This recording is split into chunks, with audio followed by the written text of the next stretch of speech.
Yetta, what if your first home is your biggest wealth building tool? Moving forward with the Dekker Team. Moving forward together with the Dekker Team. Welcome to another episode of Life's Inside Track. I'm Yetta Dekker. And I'm Ken Dekker. And we're excited to be able to share techniques, thoughts, tips, tools, and tactics that we all need, we all deserve. You, I, everyone, so we can turn our house into a home, our families thrive, and we build wealth wisely through real estate. This episode, we're going to consider what the first step that's so often overlooked is to building wealth wisely through real estate. Yeah, and it's very specific that we're talking about wealth through real estate, right? Yeah. Because if you ask me what's the first step of building wealth, like if you went to the wealth formula book, right? Yep. What's the first step in the wealth formula book is to save an emergency fund. Right. And then pay off consumer debt. Right. That's step one. Step two. Yeah, exactly. And we may be making an assumption that you already own real estate. Right. Or we may be making the assumption that you need to pay off some debt to be able to buy real estate.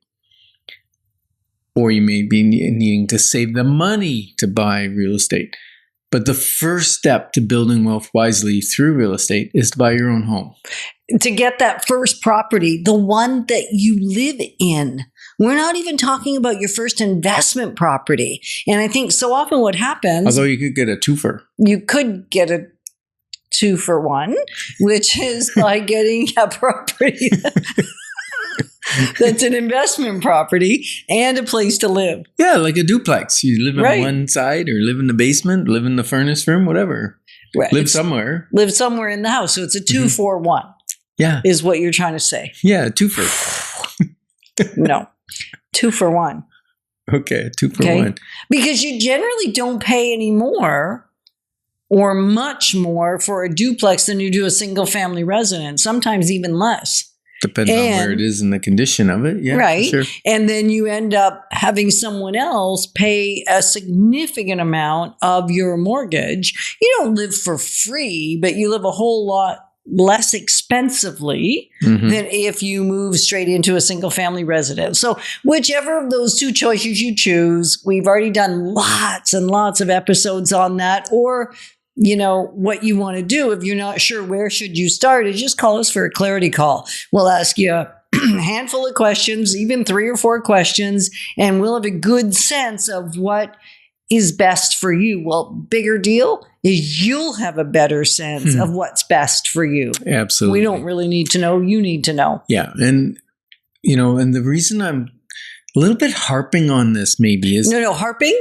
Yeah. Like you're on a bandwagon. Okay. Well, I just want people to know that when we talk about building wealth wisely, it's through real estate. And that's your first principal residence is building wealth wisely.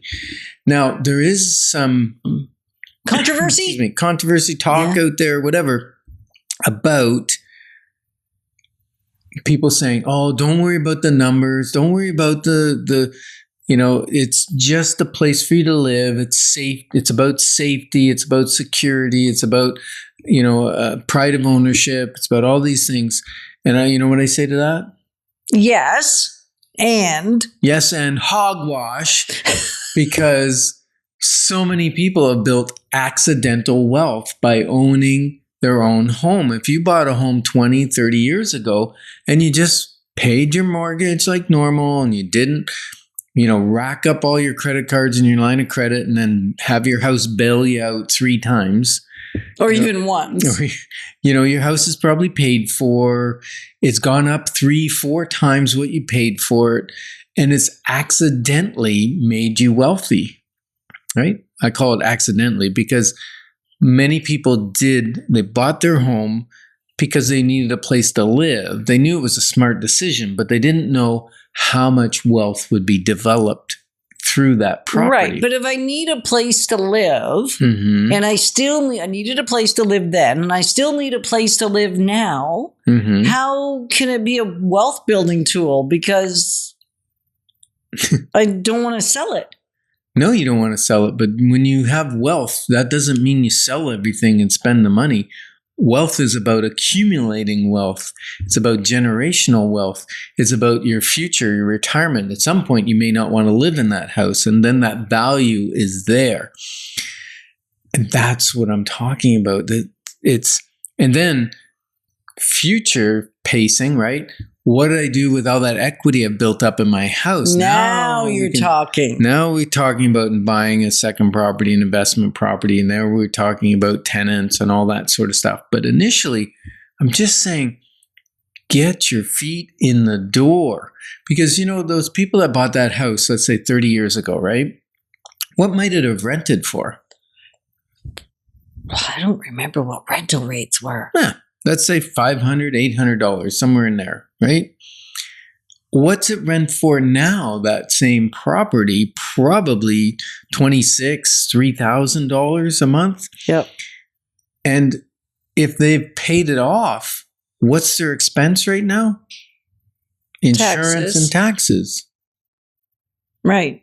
It's not a lot of money. No, it's not. Not a lot of money to live. And so it's good cash flow. So that's one way. Mm-hmm. Right? If you're living in it, then it's a very inexpensive place to live. Right. If you've paid it off. If you have done what we're going to probably suggest works for a lot of people, and that is to pull the equity. The reason we're saying the first house is the foundation is it's a place for equity to accumulate because of increase in values and mortgage pay down. Yep. And then you can take that money and use your same seed money that you used to buy your first house and use it to buy the second house. Yeah. And the interest you pay on borrowing that money against your principal residence is tax deductible against the rental income. So it's a win-win-win. Right. Yeah. So you're going to keep harping on it. You're going to stay on that bandwagon until what happens? Well, until somebody's mindset changes and they recognize, and I think we're also, do I even go here? Oh, yeah, go ahead. When we were renting, we rented a small apartment, 1 bedroom, and then we bought stuff. We went to Stuff Mart and we bought a lot of stuff.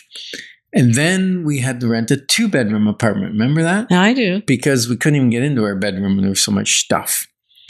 Now we had a 2-bedroom and we had a room for our sewing machine and all kinds of stuff, more fabric, more stuff. And then we decided, we might want to have a child. Let's go rent a townhouse, a garden home, 3-bedroom with a basement for storage of stuff.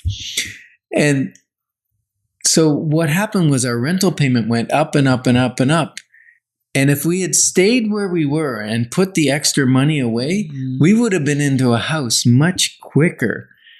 And I think today's day, young people, when I say young, I mean that middle age of buying property, 25 to 35 or 40. They like to have their convenience, just like we did, but maybe even a little more. They like to have the space, their convenience. So they're spending more on rent because they can afford it.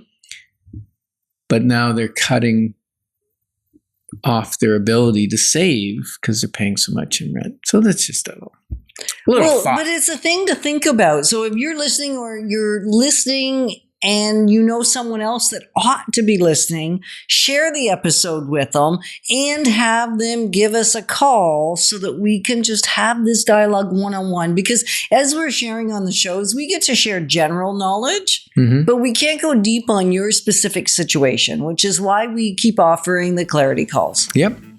And we're just delighted to be able to position you to build wealth wisely because it's about much more than just money. Moving forward with the Dekker Team. Moving forward.